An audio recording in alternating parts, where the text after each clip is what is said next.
Buenos días, señores estudiantes, ¿cómo están? Buenos días, doctora. Buenos días con todos. Hay pocos estudiantes en este momento en la sala, no sé si es a causa del COVID, a causa de que todavía no se han conectado. De cualquier manera, espero que ustedes y su familia no estén sufriendo este rato de las consecuencias del COVID. Tengan mucho cuidado, cuídense bastante. Ya sabemos que nuestro profesor, no sé si a ustedes le daba clase, el doctor Guido, está bastante delicado de salud, está en el hospital Rodríguez Zambrano, en UCI, y bueno, estamos todos muy preocupados. O sea, quiere decir que estamos, a pesar de la vacuna, estamos en un periodo bastante grave de la pandemia, por lo que pido que se cuiden, sobre todo pensando en que la próxima semana ustedes tienen los exámenes para que puedan realizar sus exámenes, no tengan problemas y puedan terminar el semestre. Hoy día pues vamos a hacer una revisión de la investigación que ustedes han realizado sobre violencia de género. La exposición no significa ninguna nota, es simplemente porque la nota que yo voy a poner de este trabajo es básicamente revisando el documento como tal. Pero como son temas, algunos temas interesantes, yo voy a pedir que expongan, pero para conocimiento general del grupo. Y bueno, con esto pues habremos terminado. Hoy día sería el último día de clase.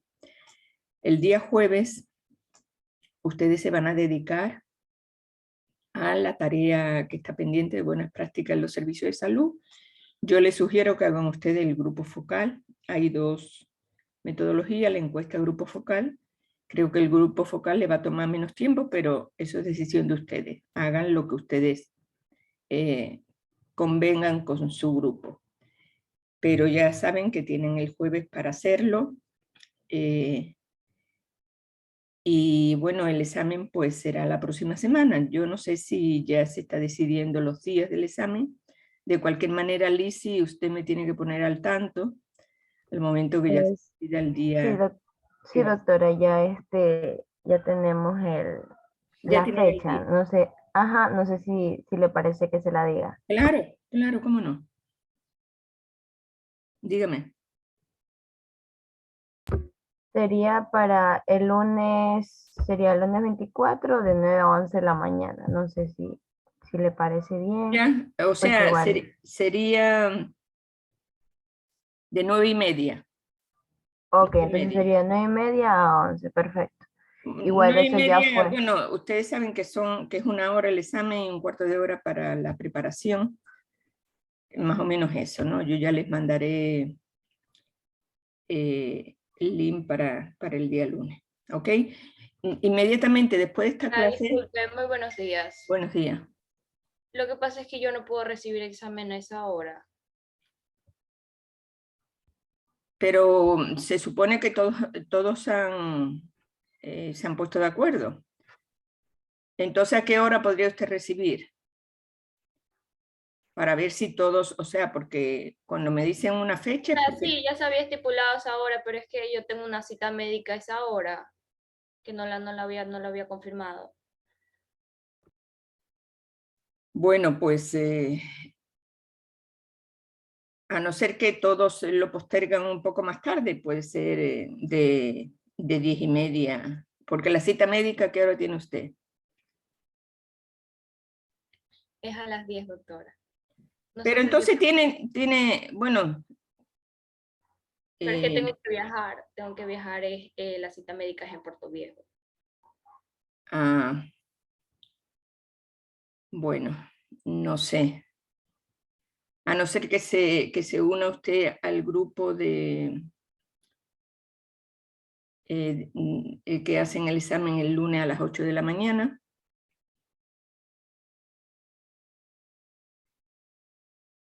Podría ser, o no sé, francamente, pues no sé qué hacer en ese caso. O al grupo de primero A.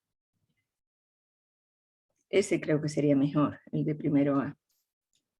Ellos todavía no me dicen en qué fecha. Entonces yo les puedo ayudar a usted en eso. O sea, en vez de hacerlo con su curso, lo hace con primero A. ¿Ok? Entonces usted me escribe por interno y me... Sí, creo que quedaría con ellos, porque el día lunes no creo que pueda para ser Sí, por eso, mejor para que usted no esté estresada. Si tiene una cita médica, la tenga tranquila. Ok, de acuerdo. Entonces ya tomó nota que usted no va a hacer el examen. Ok, entonces el resto pues sería de 9:30 a 11 el examen. Bueno, inmediatamente después de terminar la clase, pues yo le voy a mandar, como hice en el primer parcial, les voy a mandar una carpeta y también le voy a poner en Teams de todos los documentos que son los que van a incluir y van a ser parte del examen. Entonces, para que no haya ninguna duda ni problema y no se estén perdiendo en la materia. Entonces, eso lo haré una vez que terminemos esta clase. ¿Ok? ¿Alguna otra pregunta?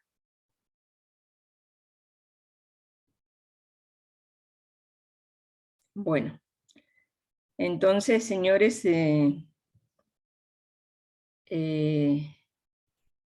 vamos a comenzar a hacer esa socialización de esos temas.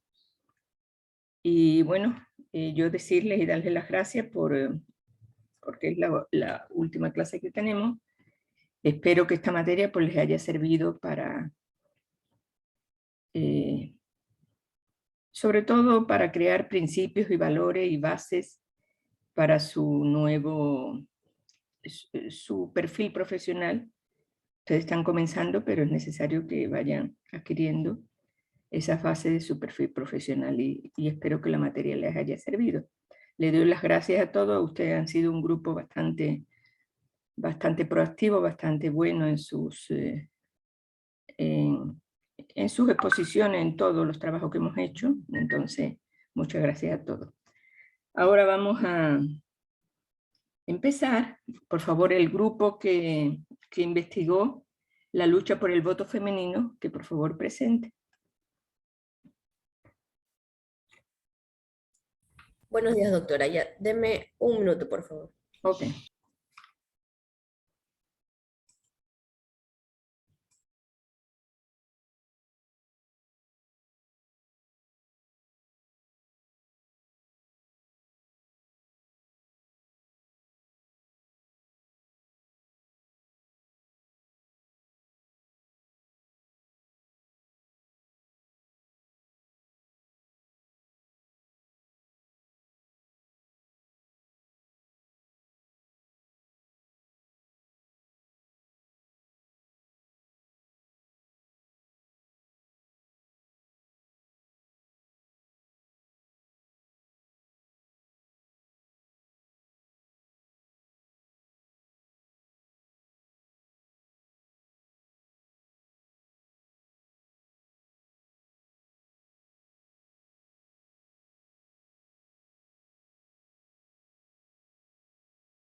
Buenos días, compañeros, doctora. Vamos a hablarles acerca de lo que es la lucha por el voto femenino.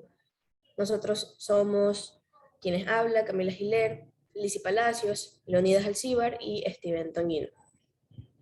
Comenzando, primeramente vamos a hablar acerca de una pequeña definición e historia de lo que esto corresponde. Pues bueno, el sufragio femenino se ha explorado diferentemente en lo que corresponde al siglo XX y su consecución ha sido interpretado en el marco de la agenda de las mujeres. Esto en contraposición a los intereses de los políticos liberales e izquierdistas para quienes las mujeres no tenían credenciales ciudadanas, ya que estaban sujetas a influencias conservadoras. O bien también se lo ha visto como una concesión de la política conservadora.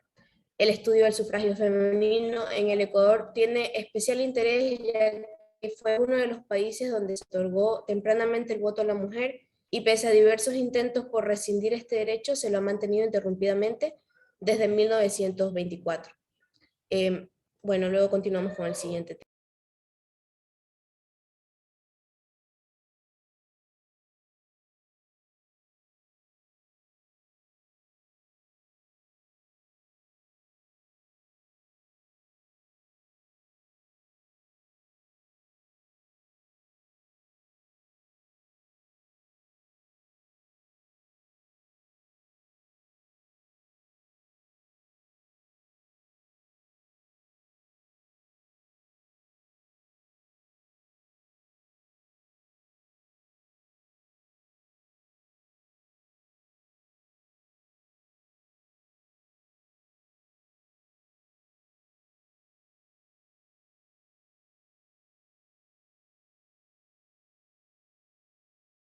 Doctora, por si acaso el compañero que va a exponer esta parte ya está entrando a la clase, sino que me dijo que tenía ciertos problemas con su conexión a internet.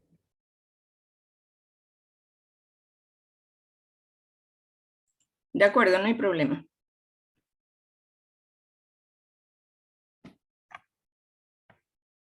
O si no, en todo caso pueden seguir ustedes. No hay ningún problema.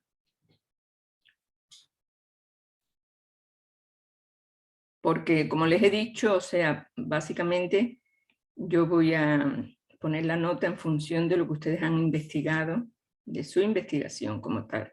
No de la exposición, porque no todos los grupos van a exponer. Ok, doctora, entonces continúo yo haciendo énfasis a lo que le tocaba a mi compañero.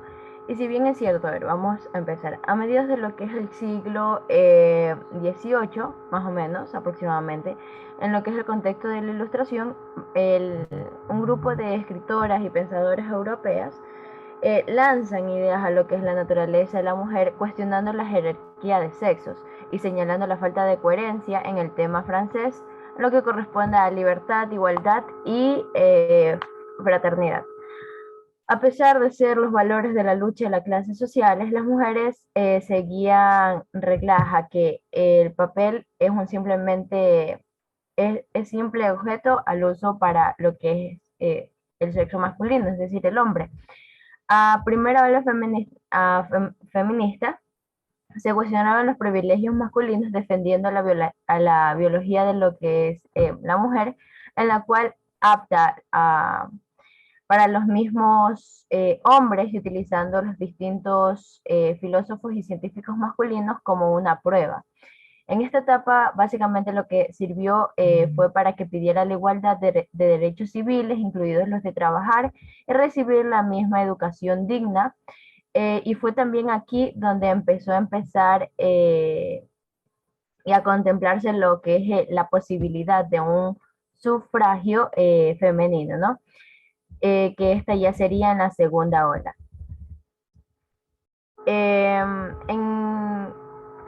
En la primera ola, en la que se da poco a poco, las mujeres iban lanzando la voz por el mundo. Esto duró hasta más o menos el siglo XIX, a mediados del siglo XIX, momentos en el que se entró a la segunda ola. Y en la segunda ola ya surge durante la reivindicación de los derechos más funcionales, el sufragio universal. En la segunda etapa ya va desde la mitad del siglo XIX hasta la segunda mitad del siglo XX. En esta segunda etapa se lograron algunos hitos importantísimos, como lo que es el derecho de poseer propiedades, el trabajo, recibir educación, entre otras. La mujer empieza a tener visibilidad en la sociedad, surgen las modas de vestimentas y éticas, viven por cuenta propia y ocupan puestos de trabajos históricamente que habían sido solo de hombres. Y aún así el suceso más importante de esta ola es el sufragio universal, siendo que esta fue una representación muy clara de la lucha de los derechos a la mujer. Básicamente lo que acabo de decir es cómo fue el proceso de estas mujeres que bueno, más adelante Camila va a explicar quién fue, cuándo fue, y la gran importancia que fue para esto a nivel inclusive hasta mundial, no solamente en lo que corresponde Latinoamérica. Listo, continuando con esto, cabe recalcar que el primer país donde se logró el sufragio fue en Nueva Zelanda, en el año de 1893 y posteriormente le siguieron otros estados del mundo. Ahora bien, haciendo énfasis a lo que corresponde el voto femenino en Ecuador, tenemos principalmente a Matilde Hidalgo Navarro, que ella prácticamente se nos adelantó un siglo a su tiempo para luchar con constancia, con tenacidad y sobre todo con inteligencia contra las desigualdades y las imposiciones clasistas y extremadamente conservadoras de su época. Ella fue una revolucionaria y una pionera silenciosa que vio con claridad que la igualdad y los derechos de las mujeres se podían conquistar desde el sentido común y con los hechos, más no solamente con las palabras. Ella estaba entusiasmada por el aprendizaje y de esta manera demostró que era posible lograr la igualdad. Sin embargo, primero había que conquistar las oportunidades y era de esta manera en cómo ella se convirtió en la primera joven ecuatoriana en continuar los estudios secundarios hasta llegar a convertirse en la primera bachiller en Ecuador.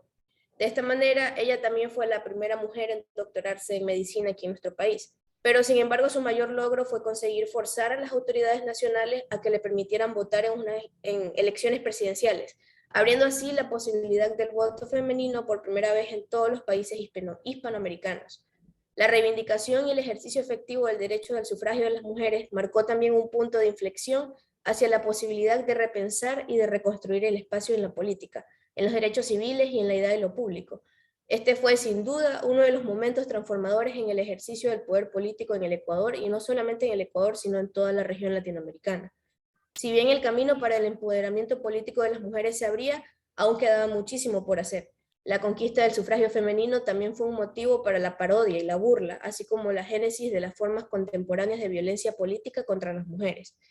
Así también en 1928, la activista pionera por la causa de las mujeres y educadora ecuatoriana, María Angélica Hidrobo, que es la que está en la fotografía de la parte de abajo, resaltaba que si bien las mujeres habían adquirido su derecho a votar, muchas de ellas no lo ejercían por temor a verse ridiculizadas, dando así una proporción de que en 1933 las mujeres inscritas en el padrón electoral representaban solamente el 12% del total de los electores. De esta manera, como estrategias de respaldo a la acción política pionera de Matilde Hidalgo, varias mujeres ecuatorianas se extendieron durante muchos años una ola de reivindicación y afirmación del ejercicio efectivo de sus derechos políticos, logrando así lo que tenemos en la actualidad, que es que todos nosotros, aquellas mujeres que somos mayores de edad, podemos ejercer nuestro voto de manera libre.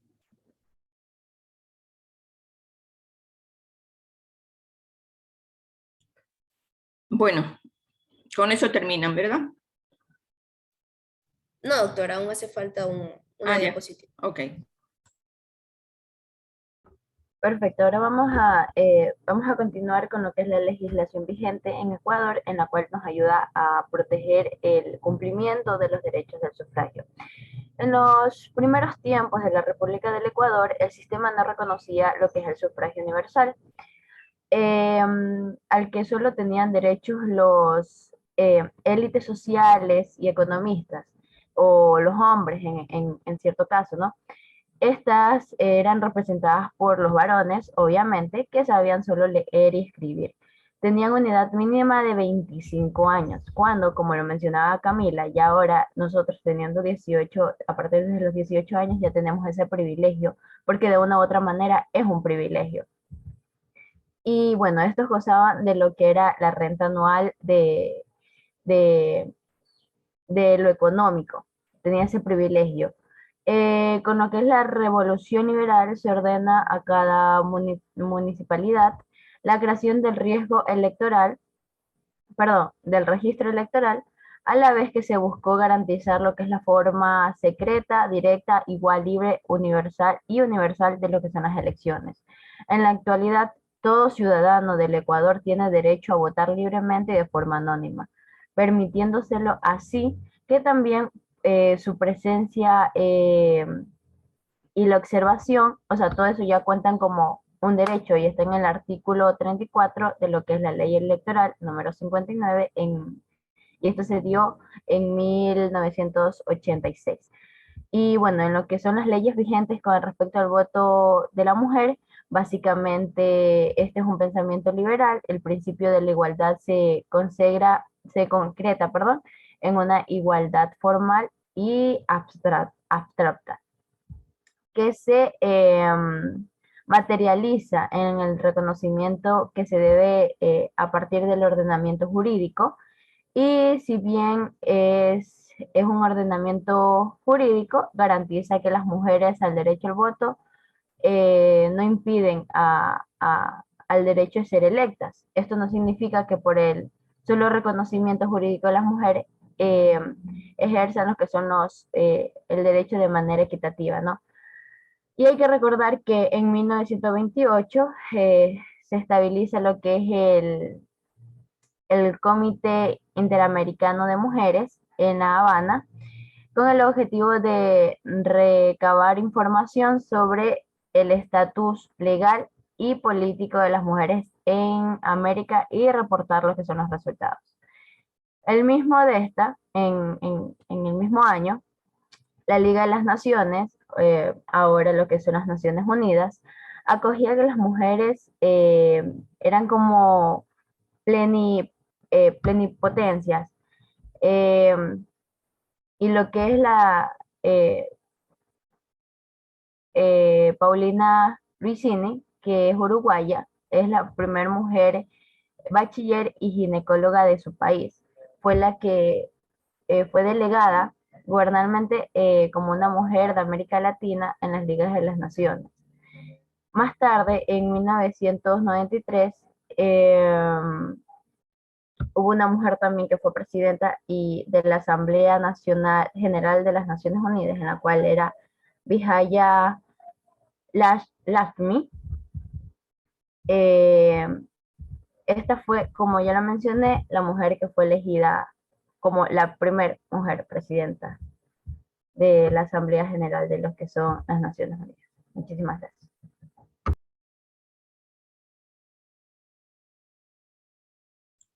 Bueno, la lucha por el voto femenino, pues ya ustedes lo han dicho, se remonta sobre todo finales de los últimos 20 años del siglo XIX y la primera mitad, el primer cuarto del siglo XX, en luchas que se dieron en Estados Unidos, se dieron en Inglaterra, y a base de encarcelamientos, de incluso muertes, que hubo muerte de alguna mujer. Hay por ahí una película bastante significativa sobre esto, que nos indica que, bueno, que fue una lucha feroz para conseguir el voto. Aquí en Ecuador, pues, se logró conseguir por un vacío en la ley, porque la ley lo único que decía es que tiene que ser mayor de 25 años y que debía de tener posesiones, o sea, debía de tener una posición social, porque los pobres no votaban, obviamente. Entonces eso también era una discriminación, pero había ese vacío legal porque decía todos los ciudadanos, entonces no era ciudadanos y ciudadanas, sino no lo identificaban. Entonces Matilde Hidalgo, ella aprovechó ese vacío de la ley para decir, bueno, como la ley está permitiendo el voto, pues yo quiero votar. Y eso le permitió votar y que después se reglara la ley y que efectivamente dijera hombres y mujeres tenían derecho al voto.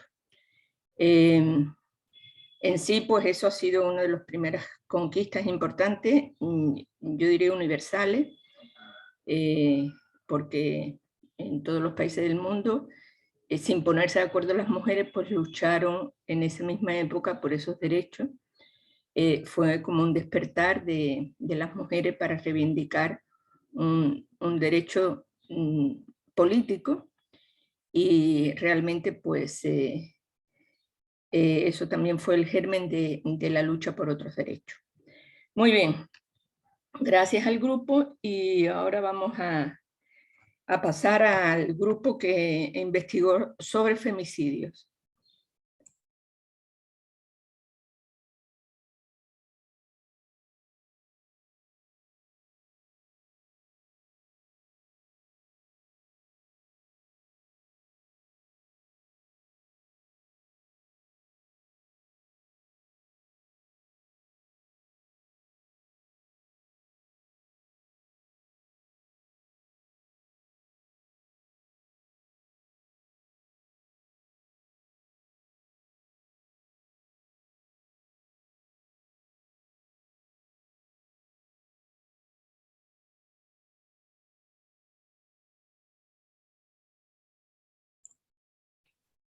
¿Está listo ese grupo, por favor?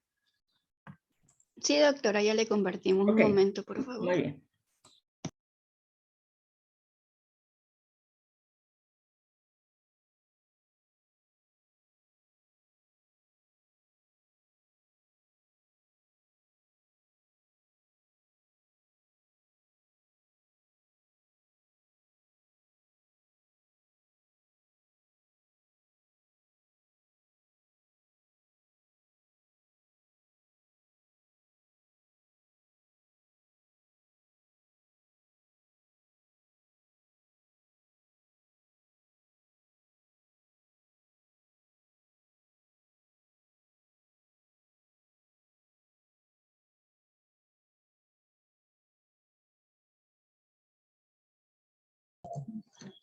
Buenos días, doctora. Bien, vamos a iniciar con el tema del femicidio y para empezar vamos a iniciar con lo que es el concepto. Bien, generalmente se entiende que el femicidio es el asesinato intencional de una mujer por el hecho de ser mujer, pero las definiciones más amplias abarcan todo asesinato de una niña o mujer. Bien, para conceptualizar más ampliamente, el femicidio incluye tanto homicidios intencionales de mujeres como también las muertes que se producen por abortos clandestinos o las muertes que se consecuencia de enfermedades que afectan desproporcionadamente a mujeres y no son tratadas o prevenidas de forma adecuada, entre muchas otras más. Y según la OMS, el femicidio es perpetrado generalmente por los hombres, pero a veces puede estar involucradas mujeres integrantes de una de un mismo círculo. Bien, a partir de eso, les voy a hablar sobre los tipos y prevalencias del femicidio. Un tipo de femicidio también es el femicidio íntimo, que este es cometido por un esposo actual o anterior y se conoce como femicidio íntimo o asesinato por la pared. También hay un tipo que es de asesinato en nombre del honor, que esto quiere decir que son aquellos en los que una niña o una mujer muere a manos de un miembro masculino o femenino de la familia por una transgresión sexual o conductual supuesta o real, como los adulterios, relaciones sexuales o embarazos extramatrimoniales. Otro tipo también es el femicidio relacionado con el dote, que esta es otra forma de asesinato de mujeres vinculadas con prácticas culturales que se relacionan con el dote. Y este tipo se presenta principalmente en zonas del subcontinente indio y que afecta a mujeres recién casadas que son asesinadas por miembros de su familia política a causa de conflictos relacionados con este dote, que poniendo un ejemplo pueden ser como las consecuencias de traer un dote insuficiente a la familia. Y por último, el femicidio no íntimo, que es cometido por alguien que no tiene una relación íntima con la víctima y se conoce como femicidio no íntimo y este incluye la agresión sexual y a veces es denominada el femicidio sexual.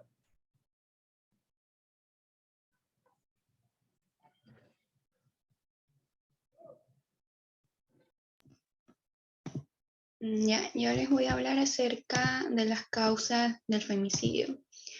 La motivación para el crimen es una de las peculiaridades principales del femicidio en relación con otros tipos de homicidio. Algunas de las motivaciones principales para estos asesinatos suelen incluir, por ejemplo, la ira, el odio, los celos y la búsqueda de placer. Otras variables son la misoginia, el sentido de superioridad de género, la concepción de mujeres como posesión, y estas variables se pueden transmitir culturalmente y favorecen la violencia de los hombres hacia las mujeres. Entre las causas más comunes del femicidio, pues se puede mencionar las siguientes, que son cultura y sociedad basada en el patriarcado, naturalización de la violencia contra la mujer, impunidad, encubrimiento y justificación de la violencia contra la misma, concepción de las mujeres como propiedad y objeto de placer del hombre, cultura del honor patriarcal, violencia doméstica, aborto selectivo o infanticidio femenino, ya sea por preferencia cultural a los hijos varones o bien por las políticas de control de natalidad aplicadas por algunos estados. También en crimen organizado, tráfico de mujeres. Por otro lado, los asesinatos de mujeres en el ámbito de la pareja también están ligados estadísticamente al consumo de alcohol o de drogas por parte del homicida. Siguiente diapositiva, por favor. Ya. Ahora, con respecto a las características, tenemos que en términos generales, los feminicidios suelen cumplir con alguna de estas características, no necesariamente todas, ya que dependerá también del grado de intimidad de la víctima con el victimario y otros factores. Entre las características más comunes podemos mencionar señales de abuso sexual en el cuerpo de la víctima, y esto puede ser un acto único o recurrente. También mutilaciones y maltratos degradantes infligidos en el cuerpo, y estos pueden haber sido hechos en vida o después del asesinato, e incluye cualquier manifestación de necrofilia. También exhibición del cadáver en un lugar público, existencia de una relación afectiva, ya sea de confianza o de intimidad entre el victimario y la víctima, antecedentes de acoso o de maltrato físico, psicológico o sexual en cualquier ámbito, doméstico, escolar, laboral, entre otros, y privación de la libertad o de la comunicación independientemente de la duración de la misma. A continuación, mi compañera.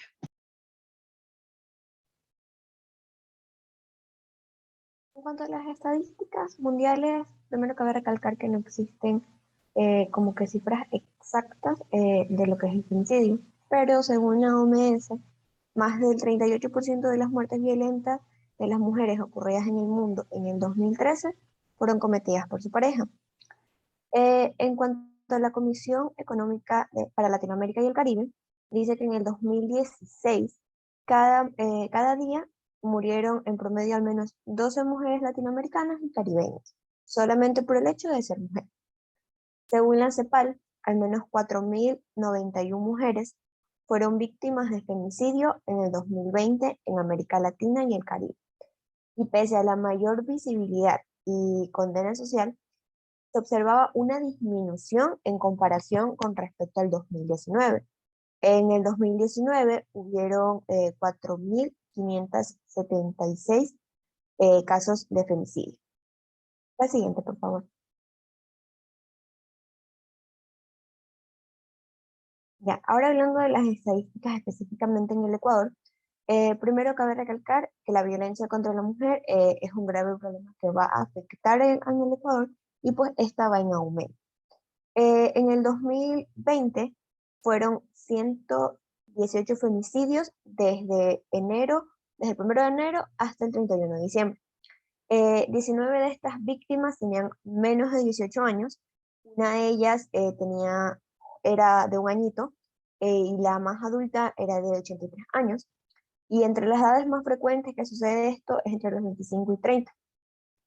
Según Alianza, que realiza el monitoreo de estos femicidios, dijo que los meses más violentos en el 2020 fueron en noviembre, hubieron 17 casos, en mayo en agosto y en diciembre.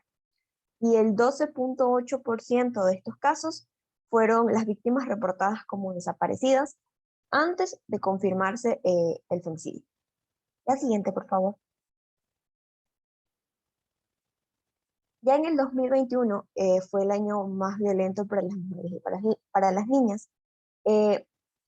Existieron aproximadamente 172 casos de femicidios, es decir que cada 44 horas había un femicidio.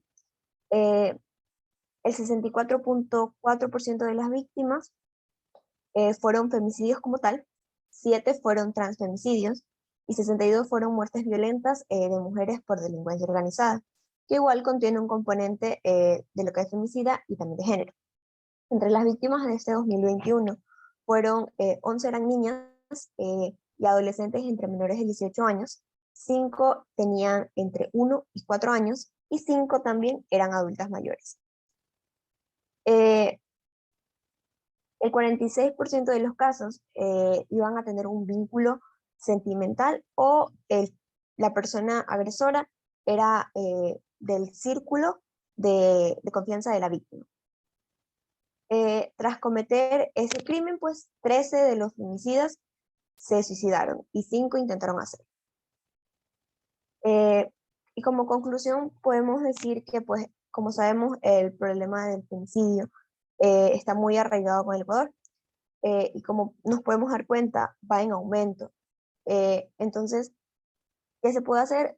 Obviamente tenemos que, las personas que están encargadas de aquello tienen que mejorar para poder tener más sanciones específicas y dar cifras exactas de lo que está pasando, porque como podemos dar cuenta, muchas de las mujeres simplemente son reportadas como desaparecidas, y ahí queda. Entonces se le debe hacer un seguimiento.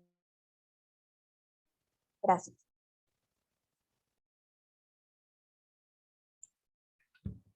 Bueno, hemos visto que con la aprobación del Código Orgánico Integral Penal, donde se reconoce el femicidio como un nuevo tipo penal en Ecuador, pues empezó a contabilizar, a hacer las estadísticas de los femicidios a nivel nacional. Y miren ustedes que, como decían las compañeras, que el femicidio ha aumentado por la pandemia, por el hecho de que se está más tiempo en los hogares. La violencia de género también ha aumentado y como consecuencia de eso, pues, el femicidio. Le digo, ya viendo así una mirada al mundo, pues en América Latina, el país donde hay una prevalencia más alta de femicidios es México, seguido pues de los países de América Central, como es Nicaragua, El Salvador, algunos de esos países, Colombia, Ecuador también, y bueno, y en Europa, yo tengo datos de España. En el 2021, el femicidio en España han sido de 43 mujeres, ha bajado. Igualmente, en España se lleva contabilizando muchos años, como unos 15 años, el número de femicidios que existen. Entonces han ido bajando progresivamente, porque esto va acompañado de programas de prevención. Por ejemplo, en España hay un teléfono donde se puede llamar. Bueno, una serie de programas que de alguna manera pues ayudan a las mujeres víctimas de violencia. Lo que sí fue curioso que dice que cuando dieron las cifras de femicidio en España, que haya aumentado la violencia vicaria. Ustedes se acuerdan que violencia vicaria es el asesinato de los hijos, o el maltrato, o hasta el asesinato de los hijos. En el 2021 pues, hubieron 7 asesinatos de hijos de mujeres víctimas de violencia. Entonces eso parece que ha aumentado en España. Definitivamente pues este problema es un problema como consecuencia de la violencia de género y que como ustedes han visto y han estudiado, pues sigue teniendo una prevalencia muy alta en todos los países del mundo, tanto países en desarrollo como países desarrollados. Vamos a pasar a otro tema, vamos a ver un poco sobre la violencia simbólica.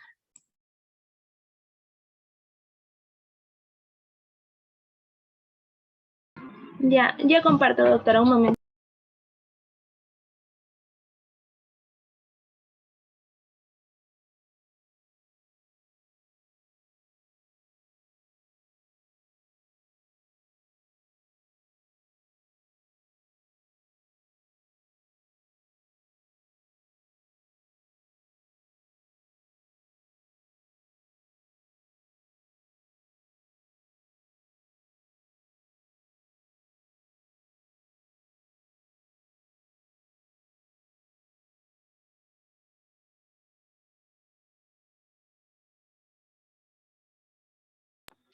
Bueno, ahora sí, buenos días con todos. A continuación hablaremos sobre la violencia simbólica. Mi grupo está conformado por Andrea Trayago, Tania Quimis y quien les habla María Cedeño.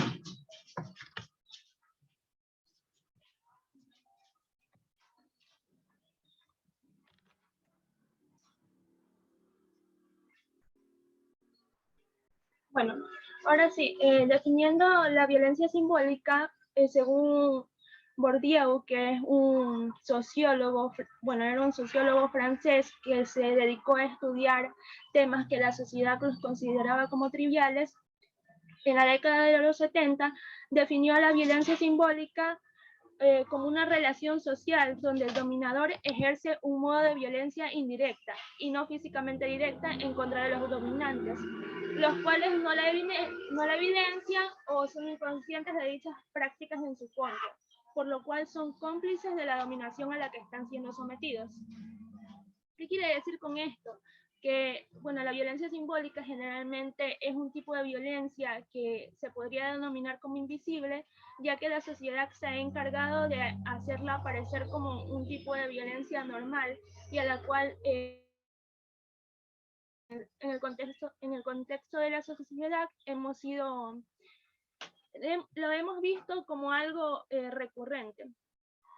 Entonces, a nuestro modo de ver, toda la violencia de género es violencia simbólica, en tanto implica relaciones de poder desiguales, históricas y culturalmente establecidas entre hombres y mujeres. Tiene su origen en pautas culturales prácticas, también en los estereotipos y en las representaciones que construyen los cuerpos de una manera determinada, inscribiendo en ellos unas significaciones culturales o sociales. Es decir, constituyendo el cuerpo como una realidad sexuada y como depositario de principios de visión y división sexuantes. ¿Qué quiere decir con esto? Que generalmente la sociedad se ha encargado de poner estereotipos a todos. Entonces, la mujer y los hombres siempre se han tenido esos estereotipos de que la mujer debe hacer tal cosa, los hombres deben hacer tal cosa, y así es como se ha ido constituyendo todo lo que deriva de esto, es decir, como el machismo, todos estos tipos de violencia, ya que la sociedad mismo ha visto estas cosas como aparentemente normal. Entonces, entre lo que se podría decir, por ejemplo, aquí en la imagen se puede ver como un iceberg de lo que es la violencia contra las mujeres, tenemos lo que generalmente podemos ver como el feminicidio. En esto podemos encontrar la violación, el acoso sexual, el hostigamiento, todos estos tipos de violencia. En cambio, en las violencias que casi no puede ser observada a simple vista, por decir así, o ha sido constituida como normal, podemos observar lo que son las humillaciones, las bromas machistas, que son muy comunes principalmente en lo que son los medios de comunicación.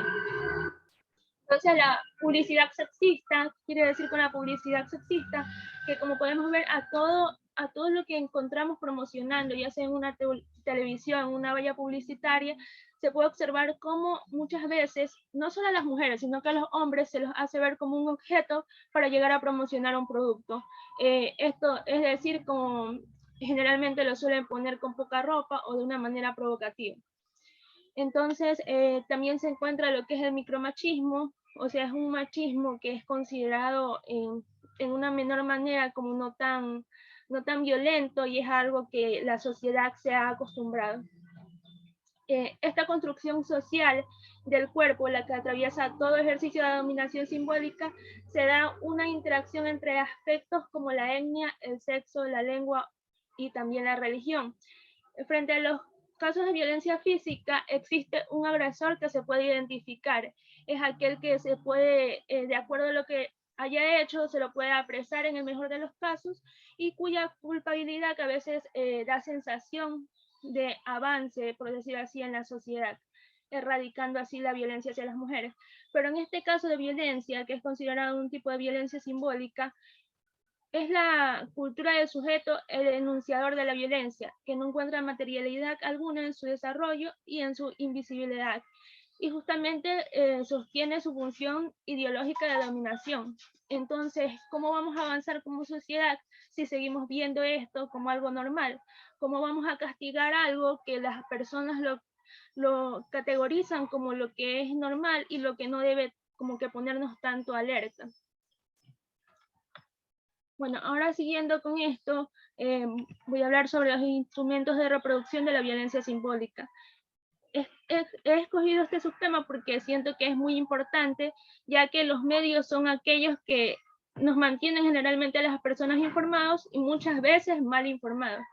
Entonces, en los instrumentos de reproducción tenemos los medios de comunicación social, especialmente los que todos conocemos, que es la televisión. Es uno de los medios más importantes de socialización. Contribuyen de manera decisiva a la perpetuación de un sistema patriarcal caracterizado por la subordinación de las mujeres a los hombres a través de la propagación de los estereotipos y los roles de género. ¿Qué quiere decir con esto? Que generalmente la televisión, no sé qué conceptos tengan, pero siempre hacen ver al hombre como un ser superior. Y siempre la mujer la utilizan más como un objeto, por decir así, en el ámbito de la televisión, como para tener más rating. Entonces, estos medios se traducen en la reproducción de una situación de desigualdad, que ya comienza a denominarse como discriminación estructural, es decir, que el hombre va adquiriendo más poder hacia la mujer. Además, el ejercicio de la violencia a menudo es ignorada por el discurso público en general, especialmente el mediático, ya que según ellos no cumplen con los criterios noticiosos y son percibidos por algo por lo que no hay que preocuparse. En este sentido, ya viendo todo esto, la reproducción de los estereotipos, en tanto el conjunto de creencias, imágenes o ideas simplificadas acerca de las características de grupos de personas aceptadas comúnmente por un grupo o sociedad, así como los roles que han sido simplificados, por decir así, han sido arraigados a los atributos y características de los hombres y mujeres por parte de los medios de comunicación. Esto contribuye a reforzar la desigualdad entre las mujeres y los hombres y por tanto a la violencia machista. Entonces, ya viendo todo esto, así los informativos fomentan una imagen estereotipada porque los puntos de vista y opiniones de hombres y mujeres se concentran en asuntos y roles que tradicionalmente se les han asignado y en los que incide también la publicidad, la educación o los temas sociales. Es decir que si vemos, por ejemplo, una novela o algo, siempre la mujer es la que va a estar sale haciendo las cosas de la casa, o si vemos una publicidad sobre algún producto de la casa, siempre es la que va a salir, es la mujer. Entonces, como ya vemos esto algo normal, en los medios de comunicación lo que hacen es seguir reproduciéndolo. Y no tan solo en los medios de comunicación como la televisión, también en las redes sociales, que siento que es uno de los más impactantes, ya que siempre por estos medios se encargan de herir a las personas e incluso malinformarlas, ya que siempre, por ejemplo, cuando según van a dar su opinión, siempre terminan siendo comentarios más machistas hacia la mujer.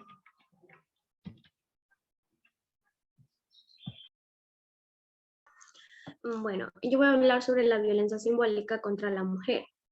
Las manifestaciones más visibles de la violencia contra la mujer son el femicidio y la violencia física, ya que sin embargo existen múltiples manifestaciones de este fenómeno. Igualmente son dañinas para lo que viene siendo la sociedad, como es la violencia simbólica, que no se entiende como un tipo de violencia, sino como una violencia persistente. Siguiente diapositiva, compañero.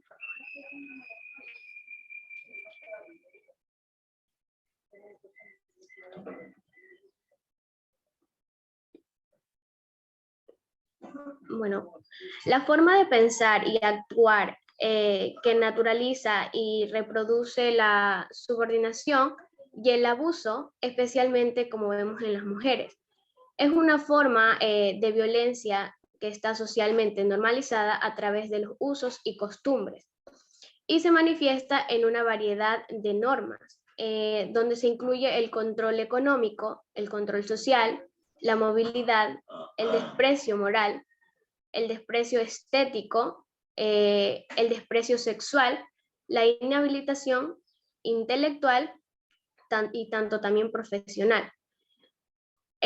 Los medios de comunicación son extraordinarios aliados de esta violencia simbólica, porque refuerzan la desigualdad y los estereotipos de este género, tanto como viene siendo de ficción o entretenimiento.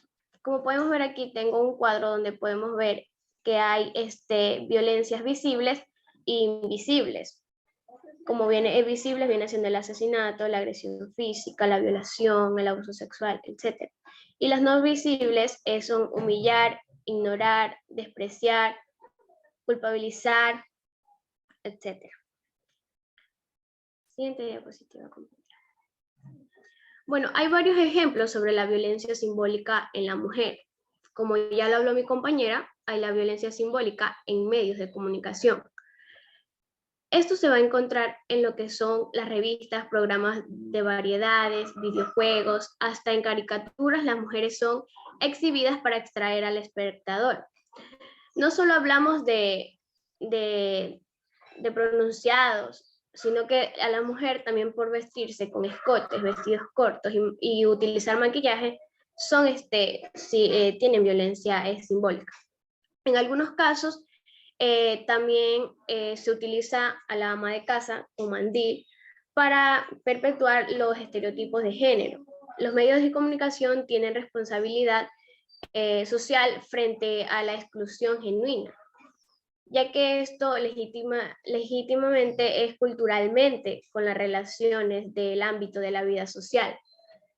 Esto implica que las formas habituales han estado ocurriendo durante décadas, como el uso del cuerpo femenino como objeto de compromiso, para poder aumentar las audiencias en lo que viene siendo el periódico impreso, los comentarios sexistas, los gestos, programas de radio, televisión, y también sobre los derechos de las mujeres. Como otro punto también tenemos lo que es la violencia simbólica en la calle. Los carteles que pronuncian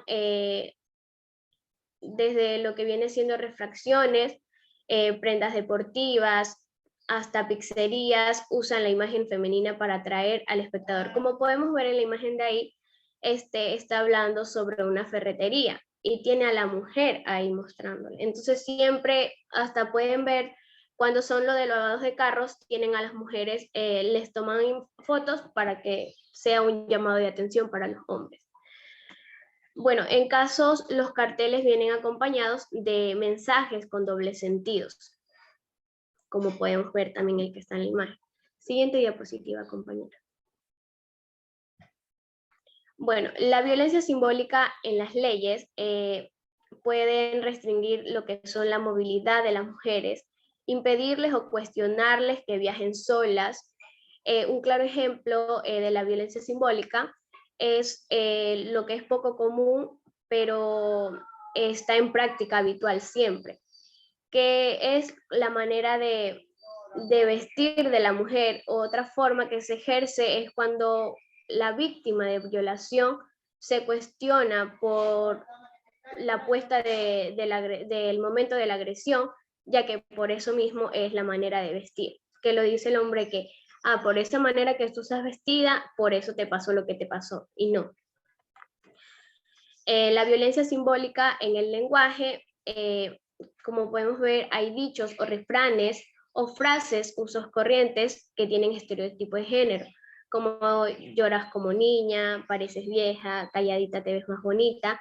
Esta frase no solo lo utilizan los hombres, sino que las mismas mujeres se ponen en contra de otras mujeres. Siguiente diapositiva, compañera. Y bueno, la violencia simbólica en la historia. Durante años hemos escuchado que el papel de la mujer en la familia y la sociedad ha sido siempre el mismo. Las mujeres se quedan a cuidar a los niños y los hombres salen a buscar sustento. Sin embargo, no existen suficientes datos arqueológicos o antropológicos para sostener dicha afirmación, ya que una mujer no tiene ningún tipo de poder que carece la validez científica. Sin embargo, esto permitió la aparición y consolidación de desigualdad de género. Es importante identificar la violencia simbólica debido a que es más peligrosa de todas. ¿Por qué? Porque en base de las demás violencias hacia la mujer, esta deja normalizar las conductas que la promueven y perpetúan. Por ejemplo, que las mujeres deben hacer la tarea doméstica, cuidar a los hijos, enfermos y ancianos sin considerar sus tiempos de descanso. Y es cuando la mujer, en sus más tiempos libres, lo que quiere hacer, por ejemplo, hay mujeres que ni siquiera han estudiado y ellas investigan para poder aprender más sobre algo que les gusta, para poder emprender o para poder seguir con sus estudios. Gracias. A continuación, mi compañero.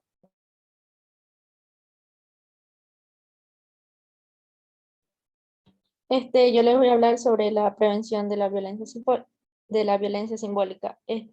Una manera de poder prevenir este tipo de violencia es utilizar un mensaje incluyente o también eliminando palabras que discriminen por por cuestión de género, de raza, orientación sexual, también que la violencia también afecta a personas menores y mayores de edad. Otra también, prevención puede también ser que no repetir frases o chistes, como lo dijo mi compañera anteriormente, que esa que calladita te ves más bonita, que ese tipo de cosas, de no repetirlas o no hacer chistes homofóbicos, racionales también reconocer que existen nuevas formas de relación en las que se privilegia el respeto y la equidad entre personas. Siguiente diapositiva. También le voy a hablar sobre lo que es la violencia simbólica en la comunidad LGBT. Esta violencia simbólica va dirigida hacia este tipo de comunidad, ya que también son afectadas porque existen personas gays, bisexuales, transgénero, también son discriminadas, por decirlo así, y también reciben malos tratos, malos comentarios, por decirlo así. Y también el objetivo es de explorar estas formas de violencia hacia estas personas LGBT a través de estudiantes, a través del docente, también llevarlo a través de un contexto universitario para que no afecten violencia simbólica en la comunidad LGBT. Gracias. Bueno, muy bien, hemos visto que esta violencia simbólica es parte de o producto del patriarcado en que estamos viviendo, en que todavía, pues, después de tantos siglos seguimos viviendo. Vamos a pasar a una práctica que es bastante cruel en ciertos países, que es la mutilación genital femenina.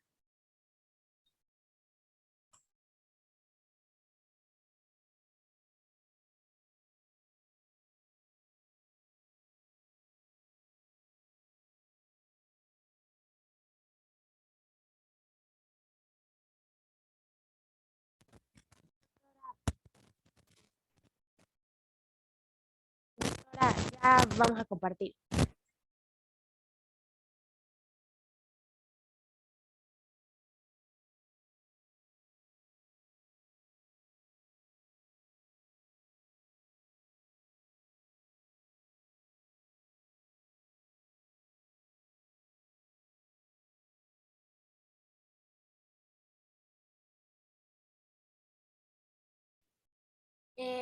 Buenos días, doctor y compañeros. Nosotros tenemos el tema de mutilación genital femenina. Los integrantes son Rina, Eduarda y Melanie Bravo.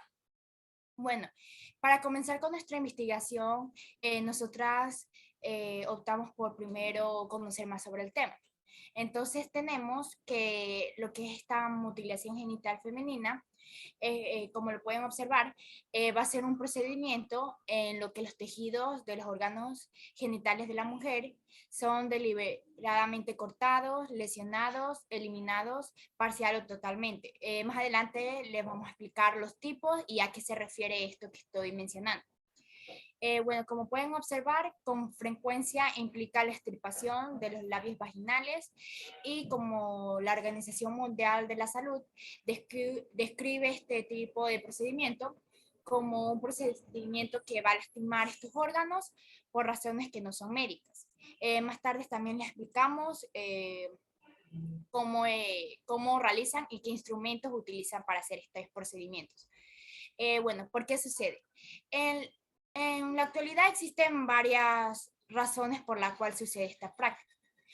Como podemos observar, mientras que en algunos casos se considera por rito de transición a la madurez, en otros casos se concibe como una forma de controlar la sexualidad de la mujer. La mutilación genital femenina se practica en muchas comunidades debido a la creencia que garantiza el futuro del matrimonio de las niñas y el honor de las familias. Algunas personas la asocian con creencias religiosas, aunque no existen textos religiosos que obligan a practicarla. Bueno, en sí esta práctica sucede en algunos países como en África, que es donde el continente que más sucede esto, y ellas mismas, bueno, ellas no quieren, pero algunas aceptan, las etnias, por ejemplo, aceptan porque creen que esto es considerado como bien para ellas. Los argumentos más comunes para infligir esta mutilación genital femenina son de diferente índole: aceptación social, ideas erróneas sobre la higiene, una forma de conservar la virginidad para hacer que sean más felices casar a la mujer y aumentar el placer sexual masculino. Bueno, como les expliqué anteriormente, aquí están los diferentes tipos que se da esta, bueno, cruel práctica. Primero tenemos el tipo 1, que es esa que estoy señalando en la imagen, que es la clitoridectomía, que es cuando se da la resección parcial o total del glande del clítoris. La parte externa y visible del clítoris, que es la parte sensible de lo que son los genitales femeninos. Y al prepucio o capuchón del clítoris, que es el pliegue de la piel que rodea el glande de la clítoris, como se ve en la imagen del tipo 1. Solo esa parte es la que se extrae. El tipo 2 es una excisión. Es una recesión parcial o total del glande del clítoris. Y como pueden observar, también son de los labios menores, que son los pliegues internos de la vulva, con o sin insección de los labios mayores, que son pliegues cutáneos externos de la vulva, que como se puede observar en el tipo 1, ahí se ve su excisión. El tipo 3 es la infubulación, que es el estrechamiento de la apertura vaginal, que se sella en procedimientos a cortar y recolocar los labios menores o mayores, a veces cosiéndolas, como sin recesión de lo que es el prepucio capuchón del clítoris y el glande del clítoris. Y por último tenemos el tipo 4, que son todos los procedimientos lesivos que se dan a los genitales femeninos con fines que no son médicos, tales como la punción, perforación, incisión, raspado o cauterización de la zona genital. Como lo mencioné anteriormente, estas prácticas, la mayoría no son realizadas por lo que no son médicos, o sea, no saben muy bien de este asunto o las infecciones que puede traer. A continuación, mi compañero.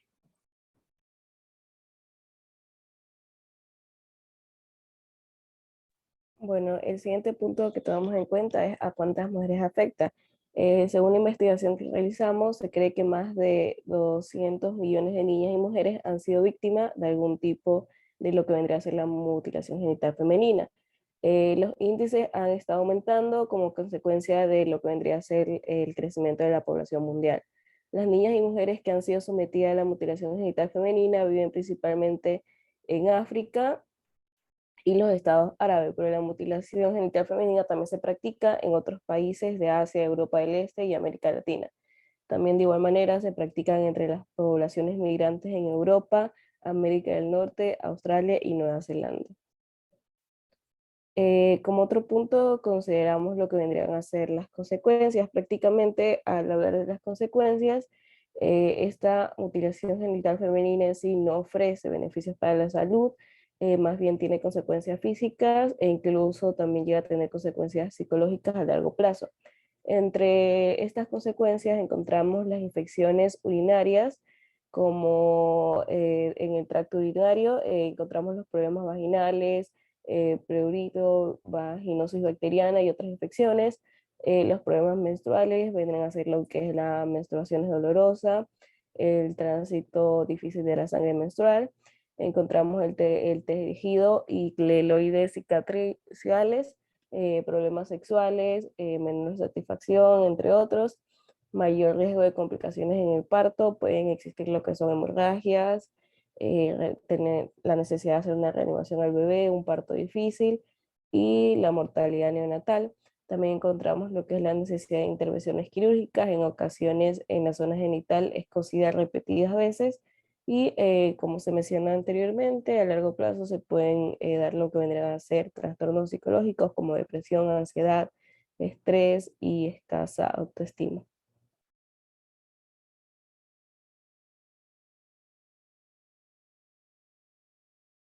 Ya, bueno, para culminar con el tema, vamos a terminar explicando un poco acerca de cómo organizaciones se involucran en el tema para poder ayudar de alguna manera a estas mujeres.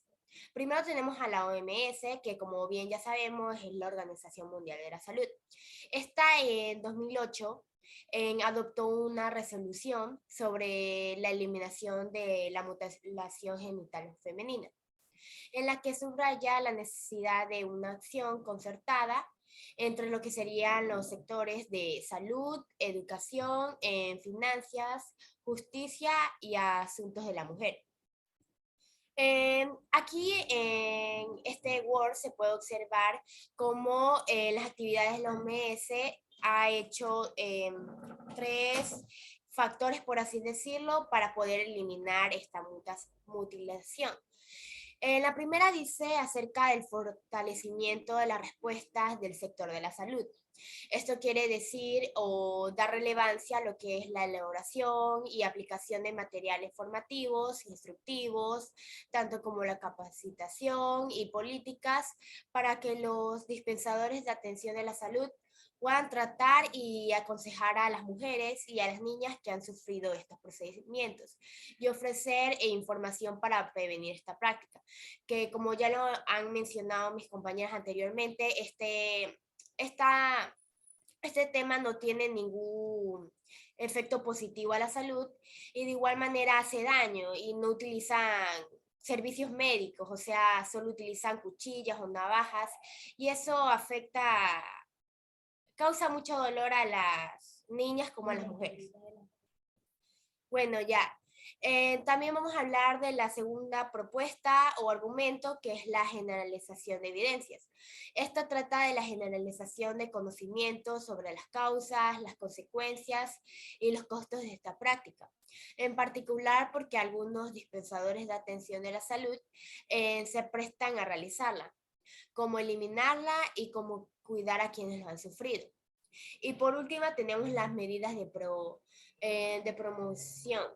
Estas son las publicaciones y creaciones de instrumentos que fomenten las actividades internacionales, regionales y locales destinadas a acabar con la mutilación genital femenina, incluidos instrumentos destinados a legisladores y defensores de las causas para que puedan calcular la carga sanitaria que se supone en esta práctica y los posibles beneficios en la salud pública y ahorros de costos que supondrían acabar con ella. En esa imagen, como podemos ver, ahí dice que, por ejemplo, al menos en 200 millones de mujeres y niñas se han visto sometidas en la actualidad a esta mutilación genital femenina. Yo había leído también que se han visto como alcances para que en los otros años, cuánto aproximadamente, si se sigue con esta mutilación, cuánto afecta a los países y a los ingresos. Se sigue viendo que esta práctica sigue muy dañina y si se sigue tratando puede ocasionar que más mujeres y niñas en el mundo sean tratadas con esta práctica y eso perjudicaría su salud. Bueno, también para culminar, también podemos dar a conocer la solución de la UNICEF. Estas quieren poner fin a esta mutilación y exige tomar medidas a muchos niveles.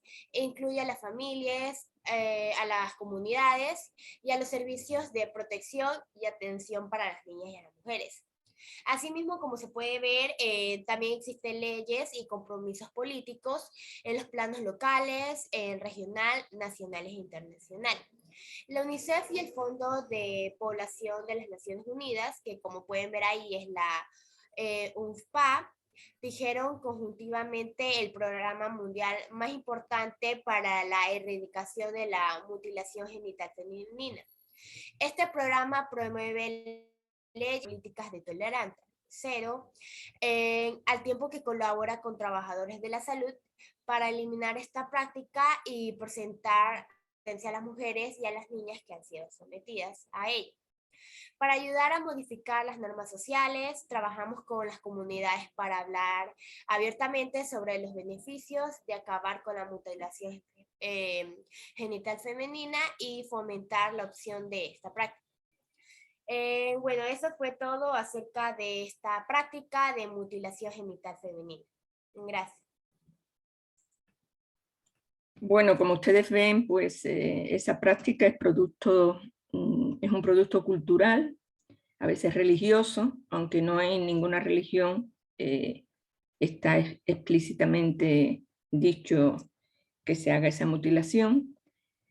Y esto se efectúa sobre todo a las niñas adolescentes y aparte de todas sus consecuencias físicas, tiene una gran consecuencia psicológica y realmente pues se está trabajando en la concienciación porque la única manera de que se vaya erradicando esta situación es que tomen conciencia no solo las niñas, sino también las familias.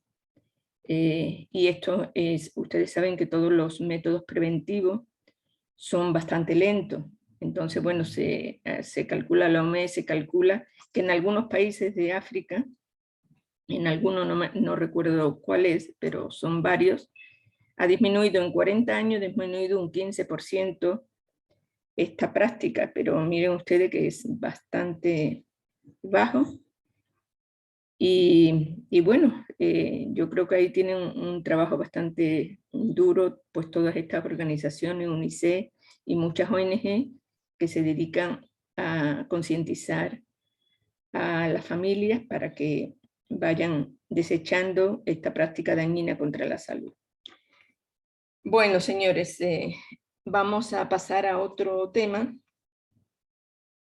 El grupo que tiene que ver con el feminismo, por favor, que nos dé su investigación.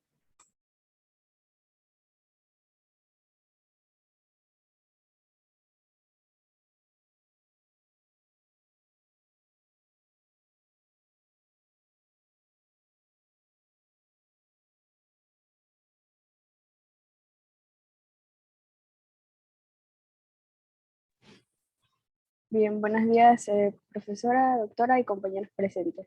El día de hoy vamos a hablar brevemente de lo que es el feminismo. Nuestro grupo está conformado por Daniela Salazar, Daniela Ruiz, Anderson Vélez, el cual no se encuentra en este momento porque tiene problemas con su conexión, y mi persona, Nasli Romero. Siguiente, por favor, compañera. Dando una pequeña definición que le tocaba al compañero Anderson, podemos decir que el feminismo es un movimiento político social, además una teoría política y una perspectiva filosófica postula que es el principio de igualdad de derechos de la mujer y el hombre. El feminismo lucha por lo que es el reconocimiento de las mujeres como por lo que es el reconocimiento de las mujeres como sus sujetos humanos de derechos y sostiene que ningún ser humano debe ser privado de lo que son sus bienes o derechos a causa de su sexo. Además, busca conseguir lo que es que las mujeres tengan igualdad de libertades que los hombres y eliminar lo que es la dominación y violencia hacia ellas por estos.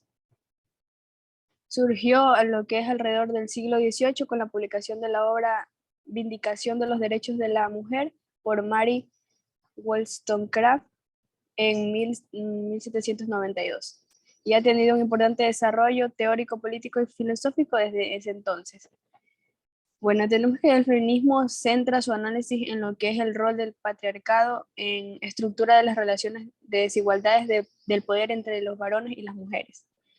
El feminismo realiza lo que es una crítica de la visión androcéntrica de la sociedad, a la que busca transformar para conseguir sus objetivos de una sociedad más justa e igualitaria.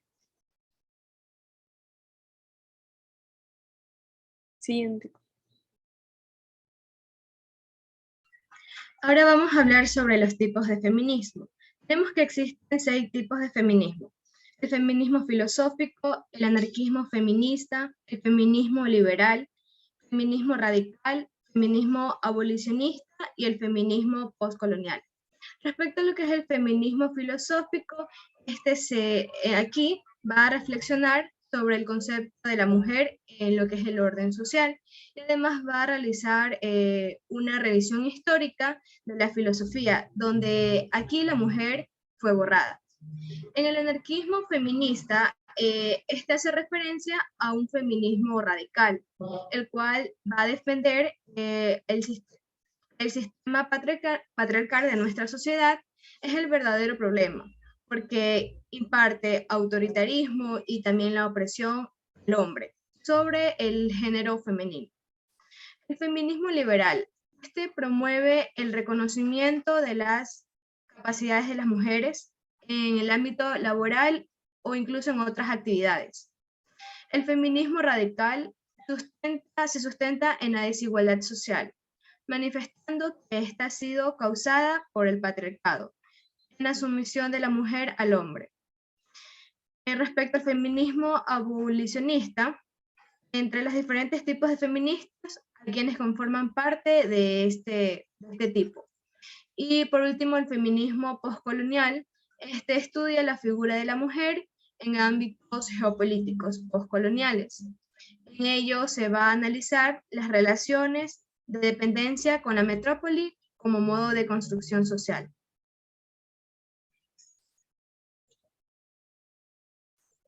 Luego tenemos las características del feminismo. Uno de ellos es que apela al principio universal de la razón como herramienta para desnaturalizar la opresión y la violencia contra la mujer.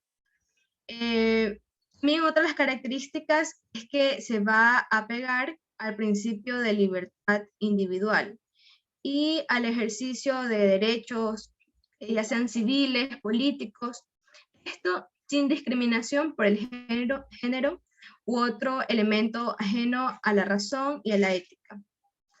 La siguiente característica es que activa la vindicación de derechos, convirtiéndose en un camino para lo que es la defensa y también la obtención de derechos, de la libertad y también de la dignidad humana de la mujer.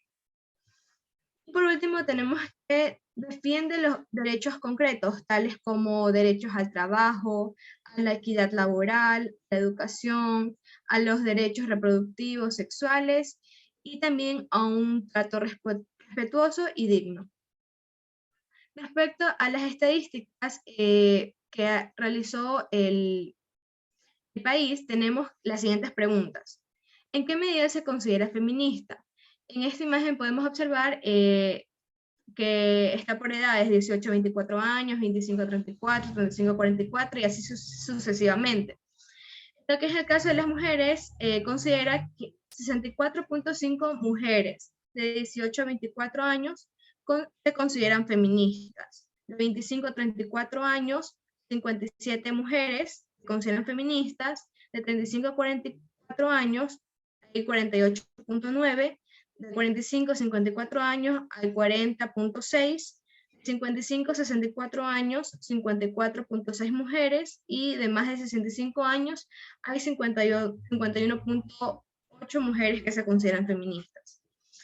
Y también tenemos otra de las preguntas, que es ¿cuánto impacto en la sociedad considera que han tenido las movilizaciones feministas de 2018? En color morado representa a las mujeres y en color amarillo a los hombres. Las mujeres consideran que 8.6 de mujeres consideran que no ha tenido ningún impacto, 42.5 poco impacto, y 37.2 bastante impacto, y 11.7 mujeres consideran que ha tenido mucho impacto. Y por último tenemos que, pensando en el movimiento feminista, indique en qué medida está de acuerdo con la siguiente frase: las mujeres ya alcanzaron la igualdad. El feminismo de ahora es demasiado radical. Entonces podemos observar también de color morado a las mujeres, que consideran, 9.3 mujeres consideran de un rango de mucho a nada, 9.3 sería mucho, 21.9 bastante, 27.7 poco, 36 nada, y tenemos luego el 5. Por último, tenemos que de distintos objetivos de la lucha feminista indique cuáles les parecen más importantes. Los siguientes, las opciones o los puntos que consideran más importantes las feministas son los siguientes: eliminar el techo de cristal, que serían los obstáculos para que la mujer pueda ascender de forma profesional.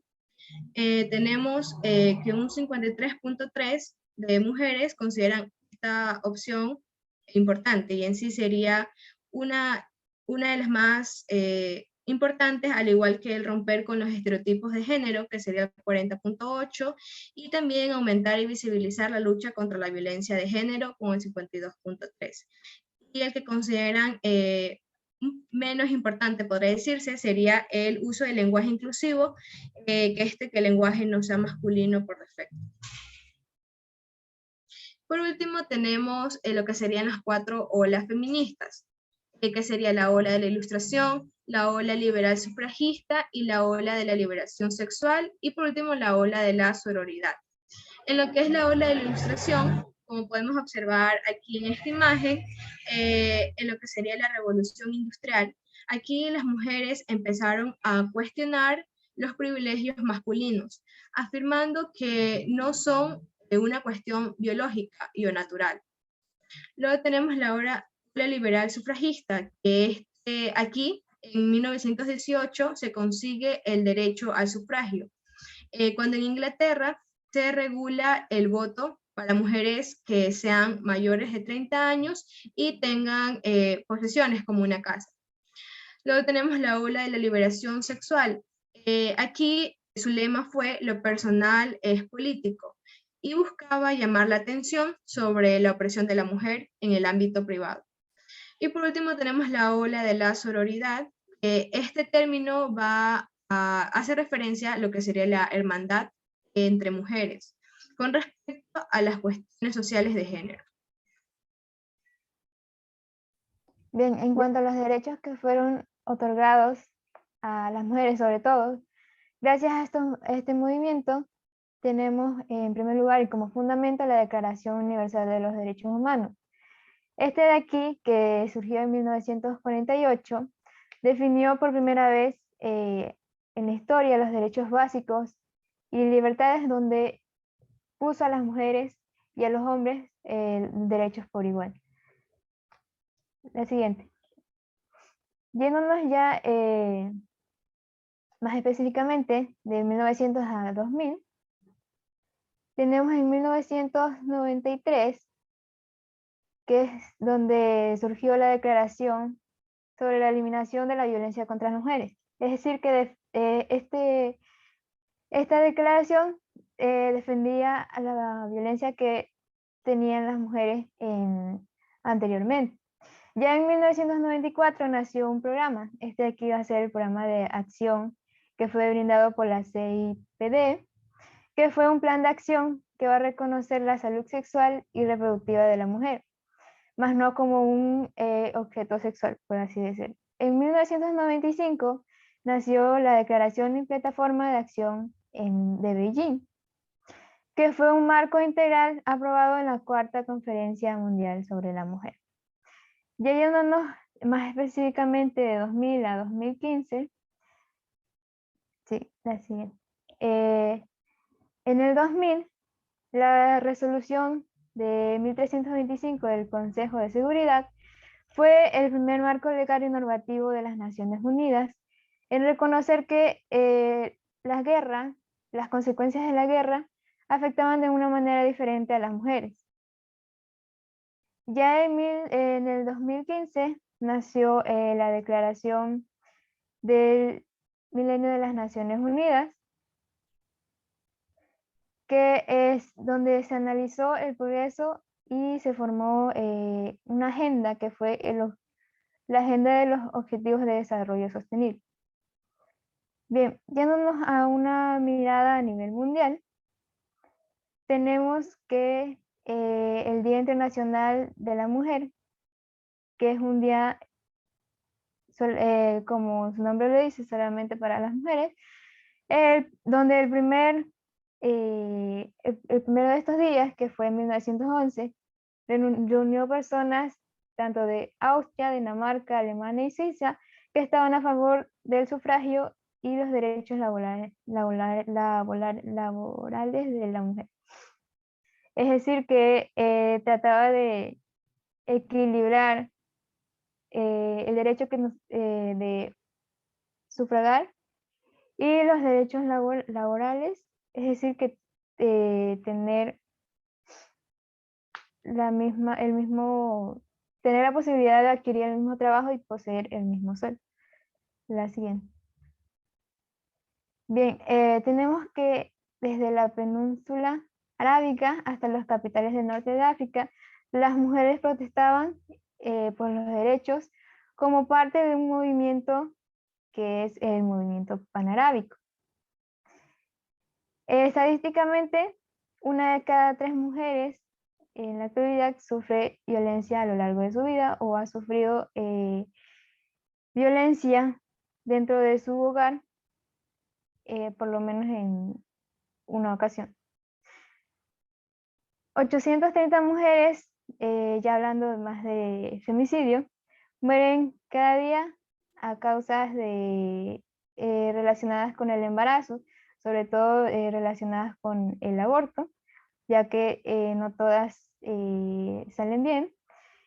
Y esto gracias a las violaciones que han tenido estas mujeres.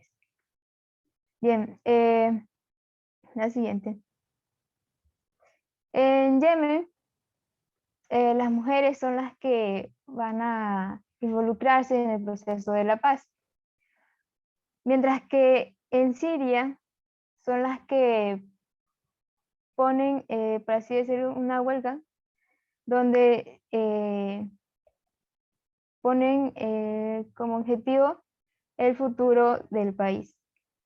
Luego de la Segunda Guerra Mundial se formó las Naciones Unidas en 1945 para fomentar la cooperación internacional y para equilibrar los derechos.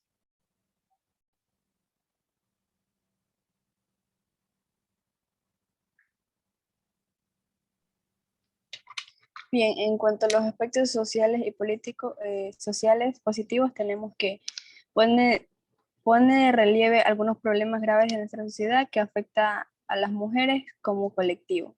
Como ya hemos venido estudiando, ¿no? Estos son la violencia de género, la violencia sexual, la brecha salarial, entre otros. Otro de estos es que supone la socialización de toda la generación de mujeres, hombres jóvenes e incluso adolescentes. En cuestión a esto se puede mencionar como los valores como la igualdad, la solidaridad, la empatía, la lucha contra las injusticias, el valor de lo colectivo, entre otras. También tenemos que en algunos casos ha logrado construir espacios de apoyo mutuo muy valiosos. Como sabemos, especialmente para las mujeres que están en situaciones de mayor vulnerabilidad. Tiene un papel fiscalizador de aquellas expresiones machistas que aún previenen en nuestra sociedad. Es como un tipo muro de contención ante lo que es las posibles políticas regresivas. Siguiente compañera, por favor. Bien, en los aspectos negativos tenemos que esta tiene tendencia a ser hipérbole, que a veces exagera lo negativo y no se reconoce suficiente en los avances, lo que dificulta poner en valor los logros del movimiento feminista. A veces se habla de lo en nombre de determinados colectivos sin escuchar su voz. Uno de estos casos son lo que las mujeres las trabajadoras sexuales o de los gestantes por sustitución. Se pone un acento excesivo en las disfuncionalidades del sistema policial, judicial y penal, trasladando la idea de que no funciona cuando se trata de proteger a las mujeres. Y el mensaje en ocasiones puede ser contradictorio, ya que en muchos casos, debido a la falta de información, se suelen expresar de una manera incorrecta, contradiciendo sus ideas. Bien, los problemas reales de este grupo, podemos mencionar entre ellos lo que son los apellidos de feminismo, aunque la igualdad y la libertad como objetivo comunes, en cada grupo, país y contexto, las ideas son distintas. En algunas conversaciones se plaga así del feminismo con apellidos como económico, LGTBI, indígenas, colectivo de tal o cual religión, lo cual no viene siendo así porque es un movimiento, pero con distintos espacios de acción. Otro punto tenemos lo que es la sostenibilidad del movimiento. A los apellidos, las diferencias y las amenazas externas se suma lo que es otra batalla de los fondos. Cada una de las organizaciones se afana por atraer recursos, los necesitan para lo que es sostener sus proyectos y estructuras, pero no requiere tener que aparcar sus agendas en favor de las de sus donantes, que no siempre coincide ni entra en una guerra fratriciada. Y como último tenemos lo que son las identidades y sus dilemas en la acción política. El feminismo existen actualmente dos líneas de debate sobre las identidades. Por un lado tenemos lo que es o lo que se considera a todas las identidades como funciones represivas, y por otro lado tenemos las que consideramos como identidades dignas de reconocimiento. Gracias. Bueno, gracias también. Hemos revisado 5 grupos. Vamos a dejarlo aquí. Son temas interesantes que yo invito a ustedes pues a revisar todos los temas. Y bueno, pues como les dije, para el día jueves, por favor, trabajen la última tarea. Y yo en este momento pues ya le estoy mandando al grupo los temas para el examen que será el día lunes a las 9:30 de la mañana. Muchísimas gracias y nos vemos el próximo lunes. Gracias a todas. Cuídense mucho, por favor. Muchísimas gracias, doctora. Muchas gracias, doctora. Gracias, doctora. Gracias, doctora.